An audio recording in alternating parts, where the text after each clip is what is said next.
Hi, welcome to my video on the translation of a hyperbola, which will have a new center, h, comma, k.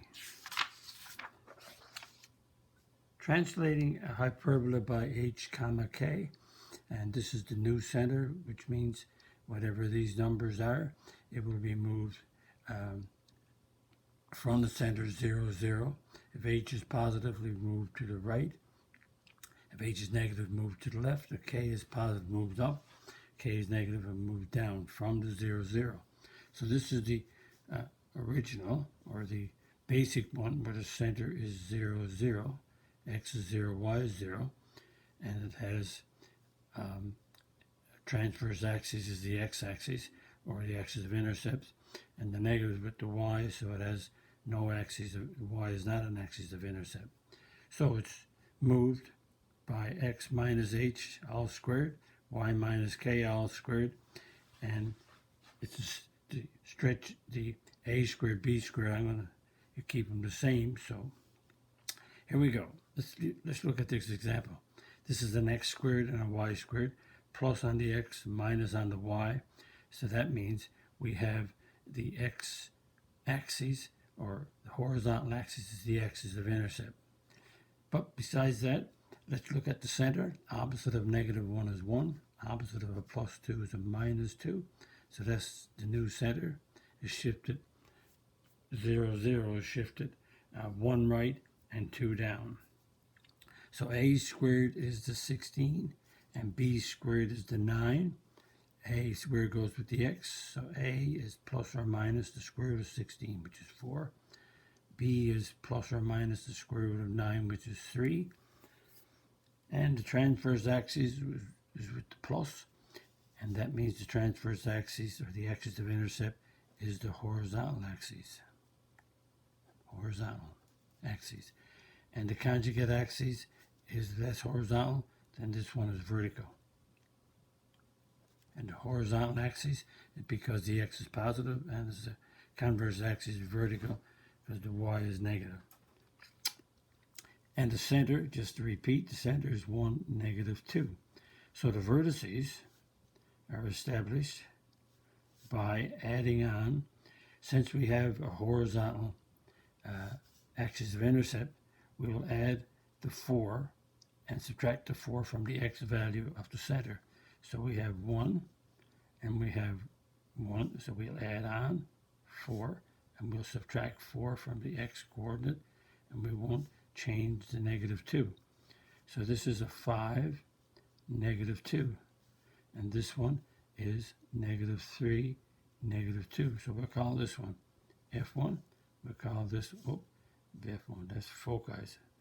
Vertices we're doing, so it's V1, V2. The conjugate vertices, I'm going to say foci again. The conjugate vertices are, we have to work on the y, because we added the 3 to the y value. So we have a 1 and a 1. We're not adding it to the x, we're adding it to the y because it'll move up and down. So we have a negative 2, which is the y coordinate of center, and we'll add on 3 and we'll subtract 3. So we have a 1, 1, and we have a 1, negative 5. So we'll call this conjugate vertex CV1, and we'll call this one CV2. And the foci are the distance from the center.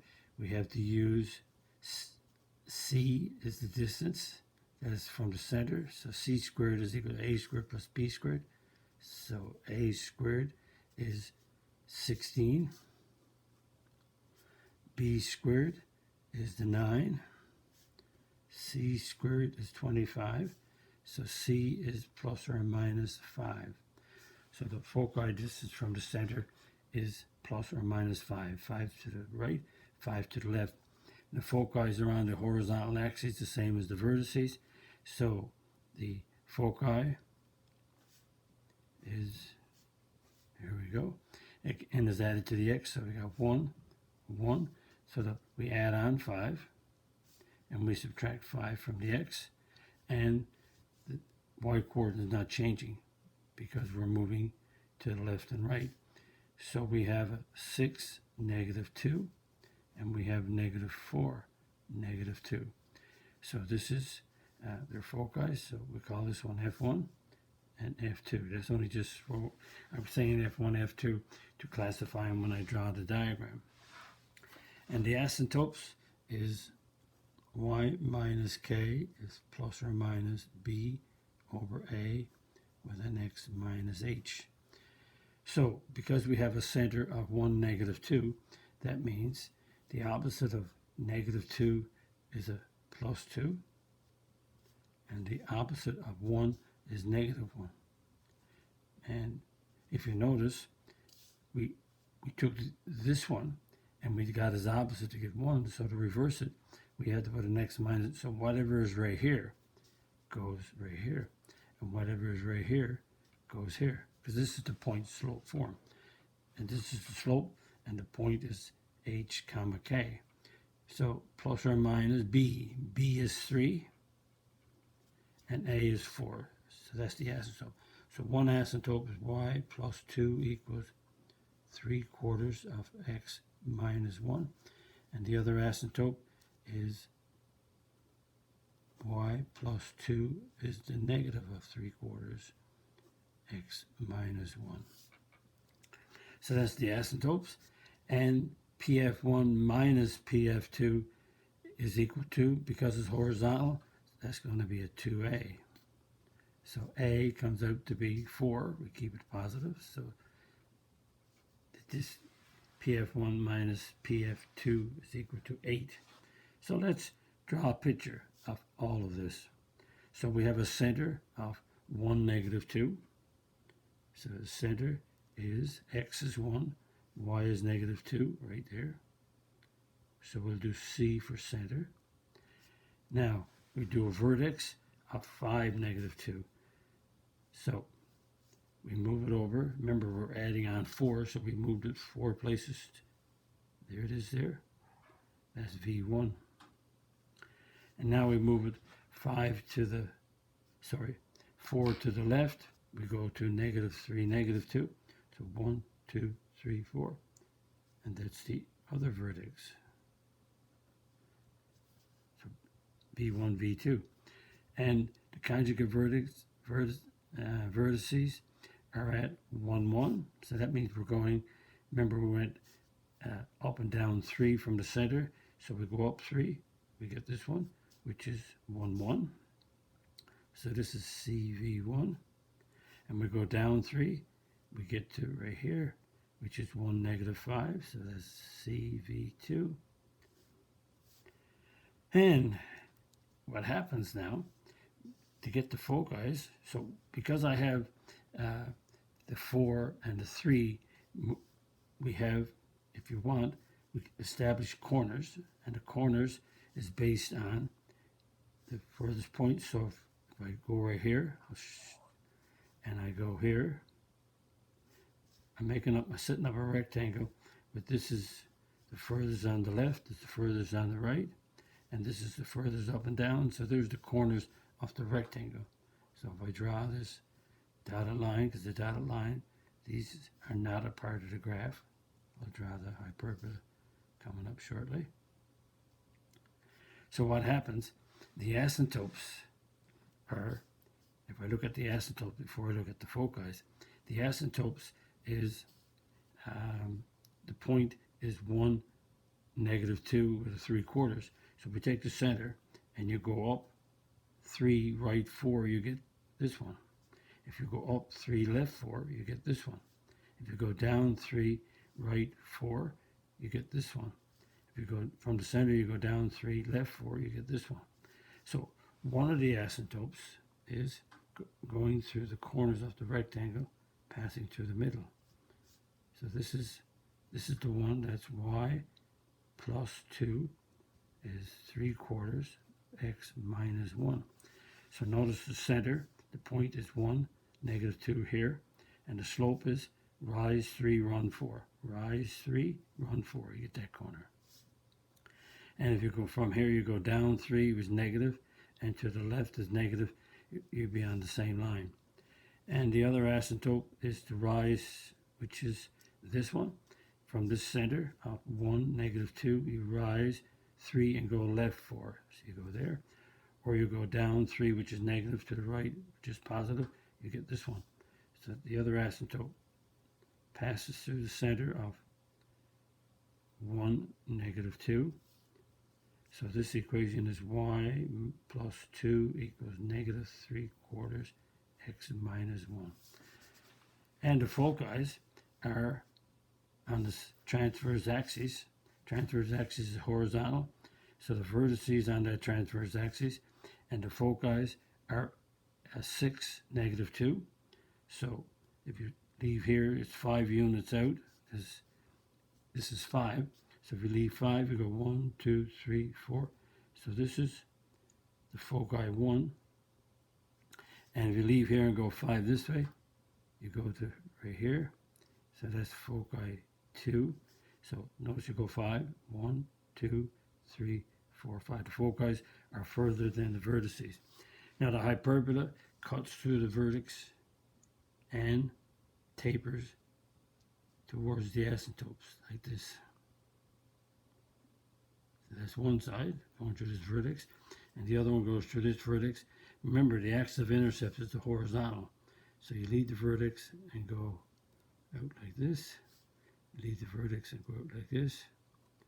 So you can see that the hyperbola on each side, each part of the hyperbola, is cutting through the x-axis. The horizontal axis is not cutting through the y.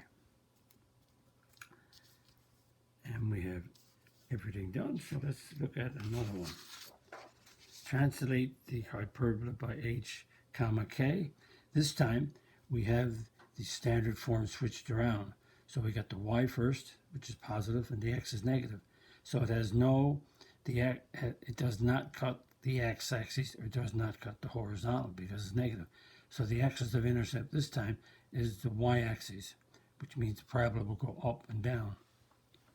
So if we shift it, this is the shift. Y minus k is the y coordinate of the vertex, and x minus h is the x coordinate of the vertex. Notice the shift around. So let's look at this example. Again, this is plus, this is minus. The plus is the axis of intercept. So the axis of intercept is the y. So really, it's not the y-axis, but it's the vertical axis going up and down. And it will not cut through the horizontal axis. So the parabola is going up and down. So let's look at this one. The center opposite of plus 1 is a minus 1. The opposite of a minus 2 is a plus 2. A squared, A is with me is always with the x. A is always with the x. So A squared is 64. So A is plus or minus the root of 64, which is 8. B is with the y. So B squared is 36. So B is plus or minus 6. So from the center, it's moving. The A is moving from this center. It will go 8 right and 8 left. And the conjugate will be 6 up and 6 down. So the transverse axis is the y-axis. Again, when I say the y, I mean not cutting the y-axis. The transverse axis is the vertical axis. So the parabola opens, the hyperbola, not the parabola, opens up and down. So if the transverse axis is vertical, that means the conjugate axis is the horizontal. It's the horizontal line. And the center is negative 1, 2. So the vertices, we have negative 1, 2. So because it's vertical, it's going to be added on to the y, not added on to the x. So we take the 2, and the y is plus or minus 6, so we'll add on 6 to the y, and we'll add on, subtract 6 from the y. So we get a negative 1, 8, and we get a negative 1, negative 4. So let's call this V1, vertex 1, and call this vertex 2. So the conjugate vertex is, so here the conjugate vertex, the vertices lie on the axis of intercept, which is the y, so the converse axes lie on the horizontal. So the center is negative 1, 2. So if we put the conjugate vertex, so we're adding it on, so it's onto the horizontal, so that means we're adding it on to the negative 1. So we add on the 8 to the negative 1. And we subtract 8 from the negative 1. And the y doesn't change. So we have 7, comma 2. And we have negative 9, comma 2. So we'll call this conjugate vertex 1 and conjugate vertex 2. Okay, and the foci are determined by c squared is a squared plus b squared. Because to get the foci, we need the c distance, how far it is from the center to each focus. So c squared is a squared, which is 8, so 64. B is 6, so b squared is the y, so it's 36. So c squared is 100. So c is plus or minus 10. So again, we have the foci. So we have, and the foci are on the axis of intercept, which is the y. So that means we add them onto the y. So we will not touch the x. We'll add them onto the y value. So the y value is 2. So we'll add 10 on to the 2, and we'll subtract 10 from the 2. Negative 1, 12. And this one is negative 1, negative 8. So this is foci 1 and foci 2. So this, I was going to graph it then, but let's look at the asymptotes. The asymptotes is y minus k plus or minus b over a x minus h. So notice I leave it as a b over a. B over a because it's the b is with the y, so it's the rise over the run. So that means we have y equals y minus, this is c. So we're doing the y, so we got a 2, so that's a minus 2. And the x is negative 1, so it's x plus 1.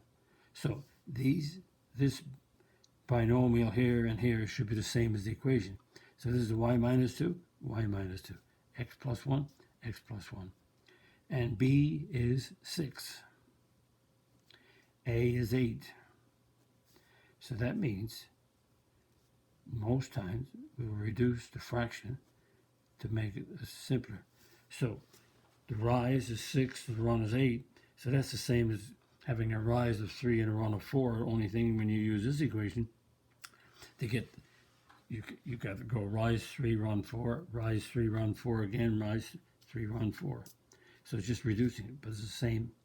So one of the equations is y minus 2 is the positive one. And the other one is y minus 2 with the negative 3/4 x plus 1. And PF1 plus PF2, because it's vertical, it's equal to 2b. And b is 6, b is 6, so it's a 12. So let's graph it. Let's do the center of negative 1, 2. Negative 1, 2. X is negative 1, y is 2. Negative 1, 2, so that's the center. Call it C. And vertex 1 is negative 1, 8. Negative 1, 8. 1, 2, 3, 4. So 8 is right there, 5, 6, right here. Notice we went up 6. 1, 2, 3, 4, 5, 6. And here we're going down 6. 1, 2, 3, 4, 5, 6. So that one is negative 1, negative 4. So this is F1, or sorry, actually F, vertex 1, and this is vertex 2. Now we do the conjugate vertices, and from the center we will go, since this is vertical, we go horizontal. So we're going 8 units to the left and right. So we're going to go to 7, 2. That's what we, so 7, 2 right here. And we're going to go to negative 9, 2. 5, negative 9, 2 right here. So this is CV1. This is conjugate vertex 2. Remember, here we went 8 units left and right of the center. So count them. 8 units, perfect. 8 units, perfect. And we have the foci are at, the foci is further away, so it's negative 112. So that's 10. Negative 112 is right there. So that's focus 1. And this one is negative 1, 8. It's negative 1, negative 8. Negative 1 right here, and negative 8. So that's right there. So that's focus 2. So from the center, it went 10 units. So that's a 2. So we go up 10 units, we go to 12. And from here, we go 10 units down, we go to negative 8. So let's draw the asymptotes. So the asymptotes are on the corners. So we have these vertices. So we take the vertex and the conjugate vertex, and we put a dot there, and we go down here until we hit this one. I'll also do it another way now. So I got the conjugate vertex, and it's right along this line right here. And we'll do a better job on this, and I'll show you now what I mean. So let's start at the center and plot the asymptote without picking up the corners like this. So if we start at the center and the slope is 3 over 4 or 6 over 8, if we use 3 over 4, we'll go up 3, 1, 2, 3, right 4, 1, 2, 3, 4. We go to there. Then we go up 3 again, 1, 2, 3, right 4, 1, 2, 3, 4. So that gives us the asymptote, the positive one. So if we do it right and everything is okay, they should line up and go through. I got the vertices, foci, right here. I got a way down here. Why have I got a way down there? That's a 7. Oh, I got to go to the vertices right here. See, that's what happened. I picked up the foci. It's the vertex and the co-vertex I got to do now. That's why I'm off. So not a good way to do it. What we should do is line it up from the, so go up 3, right 4, up 3, right 4. Or go up 6 to the right 8. And we go down 6, which is right here, and right 8. So that's better. Do it by plotting the conjugates, or the asymptotes, I should say. Don't do it.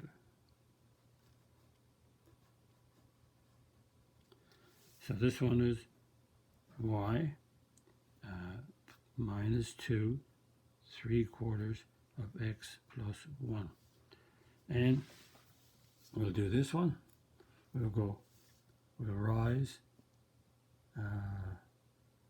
6, which is the B, and we'll run 8. Rise 6 and run 8, we'll hit right here. If we go down 6 and right 8, so down is negative, right is positive, so we'll hit this corner. So we'll join them up, and we should be okay now. It's better to plot these by doing the asymptotes so you won't get mixed up. So there's this one, and this one is y minus 2 is negative 3/4 x plus 1. Remember, this negative 3/4 could have been a negative 8, negative 6 over 8. So again, go up 3, right 4, up 3, right 4, and hit here. Or we go up 6, right 8. And what they do, they draw a rectangular box dotted going through the corners. That just gives us, so the corner, they say goes through the corners of the box. So notice it goes through the vertex, it goes through the vertex, it goes through the conjugate vertex here and here, and we get the asymptotes. So, sorry about picking up the foci here. We're supposed to go, again, to plot it, leave the center, and plot the 3/4 plus or minus, or 6/8 plus or minus. So that's all the moving hyperbola out off the center 0, 0. Again, if you like my video, click on the like button, click on the subscribe button. If you want to be a subscriber, visit my math website, www.mathfullyexplained.com, to find more information about me, my videos, and the content. That's the content on my YouTube channel called Math Fully Explained, which is just one word. Thank you for viewing my video. Hope the video helped you. Bye-bye.